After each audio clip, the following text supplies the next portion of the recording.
Hello, Internet. My name is Sam Rubenstein. It's a beautiful day outside, so that's where I am, and this is After Campfire on a Easter Sunday. I'm not celebrating Easter Sunday because I am Jewish, but for all those who do celebrate, Happy Easter. So I'm just going to start off by saying I have no answer to my own question to Henry, because the truth is I asked him it because I really need new things to watch. With that said, Henry went to, Japan and the Philippines. He sent me Snapchats the entire time, and they were really cool. I'm not going to share them because they're gone, because that is how Snapchat works. But if anyone wants to show pictures of himself in Japan and or the Philippines, next week when he makes his video, that'd be really cool. Either way, it's Passover, so happy Passover to anyone who celebrates that. And if you don't celebrate either of those holidays, happy week. It's a normal Sunday for you. Anyway, there's a bug in my face. Anyway, so Henry asked me like a really big question last week. One that I could talk about for literal hours. And that was about internet perception, and your whole persona. And so I feel like that just kind of needs to be discussed because, life. I'll discuss it from like a personal perspective and then from like the actual psychology perspective.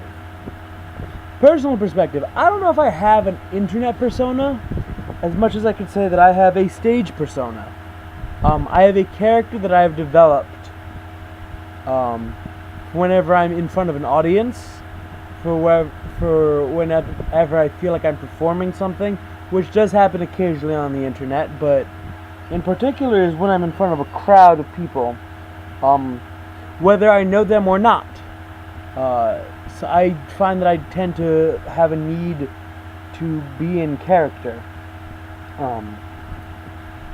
So what you get is, for me, my internet persona, my stage persona, is essentially the overwhelming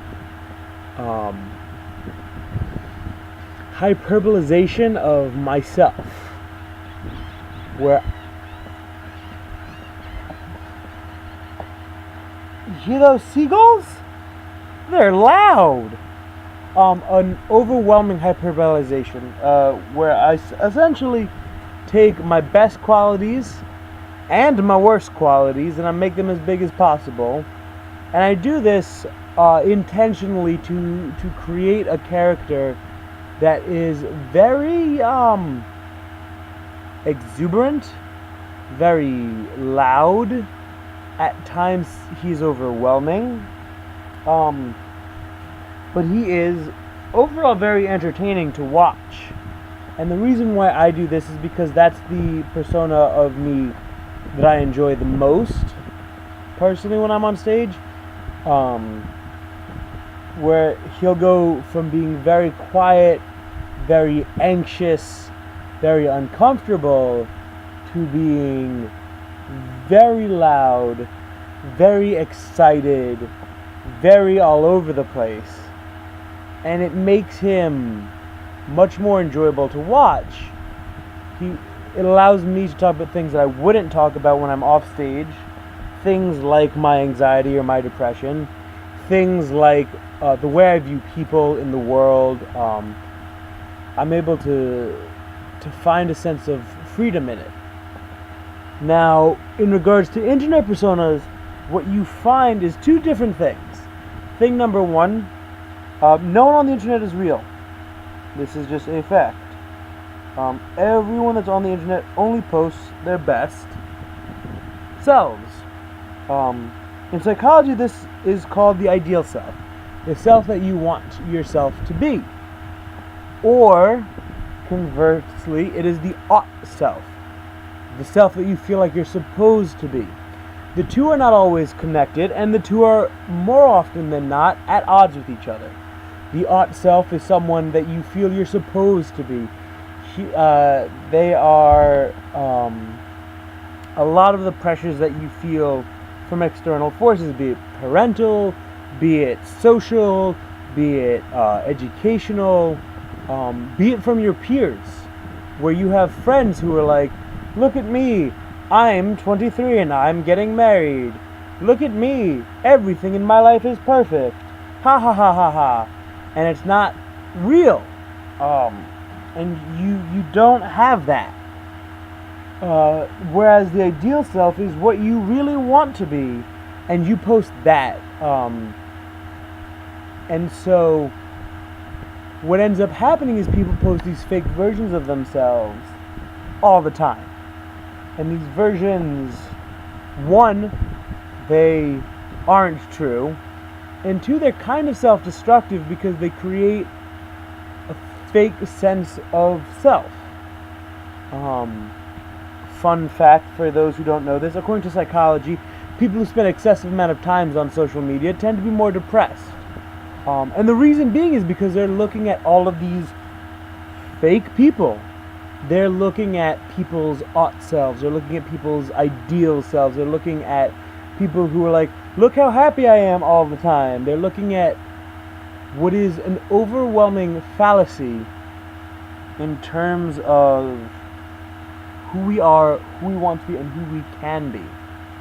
And in doing that, are making themselves feel worse because they're not living up to these fake ideals that other people have. Yes, there are people out there who are genuinely happy and who are posting that on Facebook. But when you look at it, are they the ones posting all the time? Are they the ones doing this? Are they the ones doing that?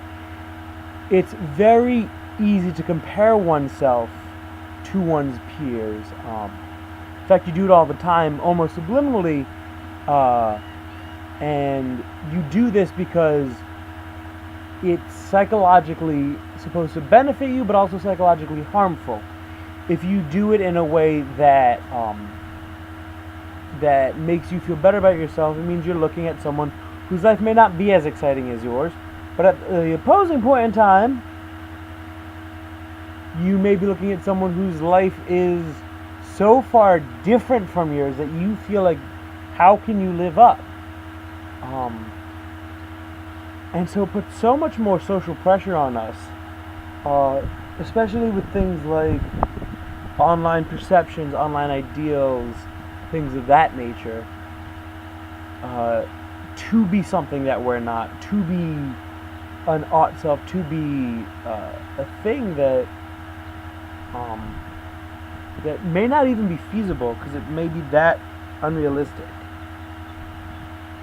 So my answer to Henry's question is yes, everyone on the internet is fake. Why? Because that's what they post. That's what they want people to see. You post what you want to see. You don't post what you don't want people to see. And so what then needs to happen is you need to, while you're looking at that, if you begin getting sad, if you begin getting upset by it, think about who you are and what you want out of yourself, because it becomes much more feasible to know that you are moving at a different pace than someone else. It's got really deep, and I didn't intend for it to be that way. I intended to think, yeah, I have a persona that I use on stage, and it's fine and good. But that's the way the world works, and that's what you guys need to know about life sometimes. That it's not always cut and dry, and that it's not always, what you see online is not always real. And that's okay, but you need to be able to distinguish against that. I said everything I need to say about the concept. It's a beautiful day out. My name's Sam Rubenstein, and here's Henry's question. Henry! So now that we discussed ideal selves and ought selves and all those fun things, there's three forms of the self. The ideal self, the ought self, and the actual self. As I said, the ideal is what you envision yourself as. The ought is what you feel other people envision you as. and the actual is who you really are. This is a 3-part question. Henry, describe your ideal self, your ought self, and your actual self, and let me know what's going on in your head. I'll do the same next week, and we'll see how well we actually know the concept. Alright, this is After Campfire. My name's Sam Routine. I'm going to enjoy the nice weather. Bye.